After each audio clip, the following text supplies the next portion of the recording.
Hello everyone. Last video में हमने अशोक के बारे में पढ़ लिया था कि उसने जो 14 अभिलेख लिखवाए थे, जो शिलालेख लिखवाए थे, उन पे क्या लिखा था। अब अशोक के बारे में सिर्फ थोड़ा सा टॉपिक बचा हुआ है कि अशोक की कितनी वाइफ थी और उनके बच्चे कितने थे। ठीक है, आज हम पढ़ेंगे अशोक की लाइफ के बारे में। अशोक की 5 पत्नियां थी। पहली पत्नी थी असंधिमित्रा। असंधिमित्रा क्या है? ये चीफ क्वीन थी। जितनी भी रानियां होती हैं, पहले राजाओं की बहुत सारी शादियां होती थी, तो उनमें से एक चीफ क्वीन होती थी जिसे पटरानी बोलते थे। ठीक है, तो वो कौन थी? पटरानी। इसकी वैल्यू सबसे ज्यादा होती है, जो पटरानी होती है उसकी वैल्यू सबसे ज्यादा होती है राजा की नजर में। तो ये कौन थी? असंघमित्रा। ठीक है, ये चीफ क्वीन कही जाती थी। दूसरी थी महादेवी व शाक्य। महादेवी भी इसी का नाम है और शाक्य कुमारी भी एक ही नाम है। ये दोनों कहीं कहीं महादेवी लिखा है और कहीं कहीं पे हिस्ट्री में हमारे शाक्य कुमारी इनका नाम मिलता है। इनके 2 बच्चे थे, एक लड़का था और एक लड़की थी। लड़के का नाम था महेंद्र और लड़की का नाम था संघमित्रा। ठीक है, थर्ड थी त्रिश्य रक्षिता या तिस रक्षिता। सेम नाम है, एक ही नाम है, एक ही रानी की ये 2 नाम है। उसे कहीं कहीं पे त्रिश्य रक्षिता भी लिखा हुआ है और तिस रक्षिता भी लिखा हुआ है। ये कट्टर हिंदू थी। देखो, जो अशोक था वो पहले हिंदू था, लेकिन उसने युद्ध आए थे उनकी लाइफ में कलिंग के युद्ध के बाद, तो उसके बाद उन्होंने क्या किया था? अपना धर्म चेंज कर लिया था। जब अशोक ने अपना धर्म चेंज किया था तो इनकी जो ये रानी है, जो कट्टर हिंदू थी, ये बहुत चिढ़ गई थी इस बात से कि अशोक ने अपना धर्म, हिंदू धर्म छोड़ के उसने बौद्ध धर्म को क्यों अपना लिया। तो ये कट्टर हिंदू थी और ये बौद्ध धर्म से बहुत चिढ़ती थी। इसे बिल्कुल भी अच्छा नहीं लगा था जब अशोक ने अपना धर्म परिवर्तन किया था। और यहाँ तक कि ये हिंदू थी, तो उस टाइम पे हिंदू क्या है, सती हो जाती थी रानी। तो जब अशोक की डेथ हुई थी तो ये रानी, जो 3rd नंबर की रानी है, त्रिश्य रक्षिता और तिस रक्षिता, ये उसके साथ, अशोक के साथ सती हो गई थी। 4th है कारुवाकी। कारुवाकी क्या है? तीवर की माँ। तीवर अशोक के बेटे का नाम है। तो जो तीवर बच्चा था अशोक का, उसकी मदर का नाम क्या था? कारुवाकी। ठीक है, इसने दान दिया था और प्रयाग और कौशाम्बी अभिलेख लिखवाए थे। ये क्या करते थे? अभिलेख लिखवाते थे ना, अभिलेख भी लिखवाते थे, शिलालेख भी लिखवाते थे।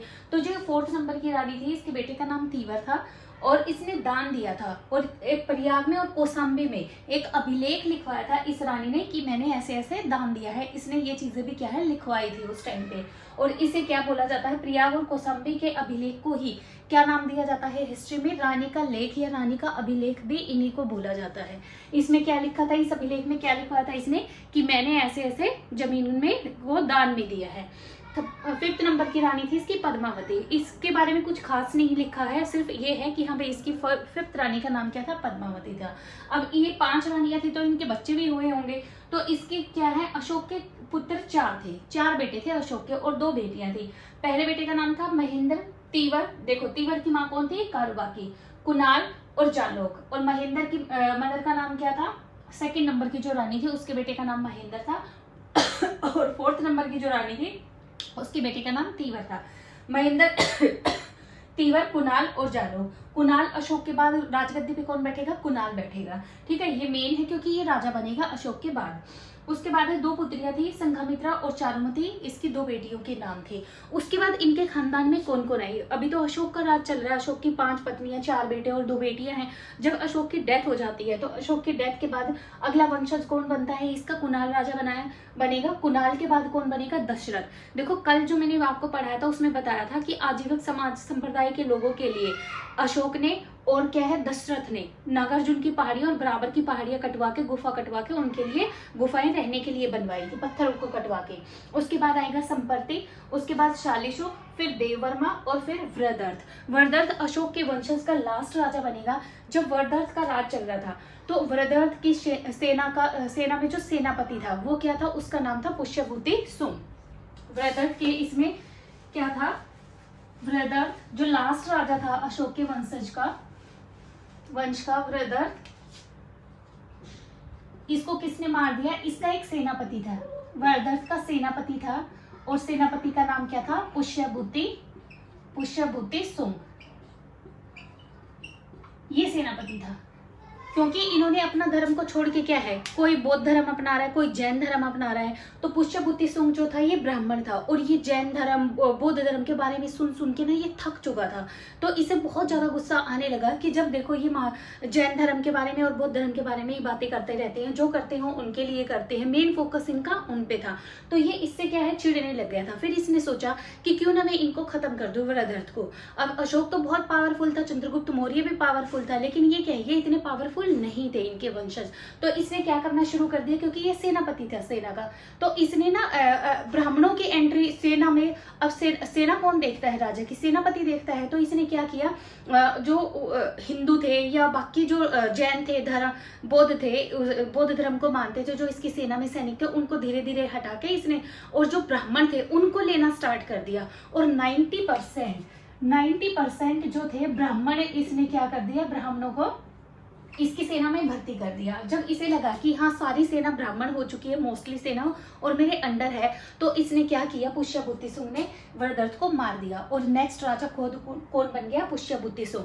और अब इसके मौर्य साम्राज्य के बाद किसका सुंग चलेगा, कौन सा वंश चलेगा, सुंग वंश चलेगा। अब जब सुंग वंश चलेगा, ये क्योंकि ब्राह्मण था तो ये ब्राह्मण धर्म को आगे बढ़ाएगा। और इसी के टाइम में जो है, जो पुष्यभूति सुंग है, इसी के काल में लिखी गई थी मनुस्मृति। मनुस्मृति एक बुक है। मनुस्मृति में क्या है, ब्राह्मणों को बहुत ज्यादा पढ़ा चढ़ा के बोला गया है। इसमें ब्राह्मणों की स्थिति बहुत बेस्ट है, लेकिन जो क्षत्रिय जो शूद्र थे और औरतों के बारे में इसमें बहुत कुछ गलत लिखा गया है।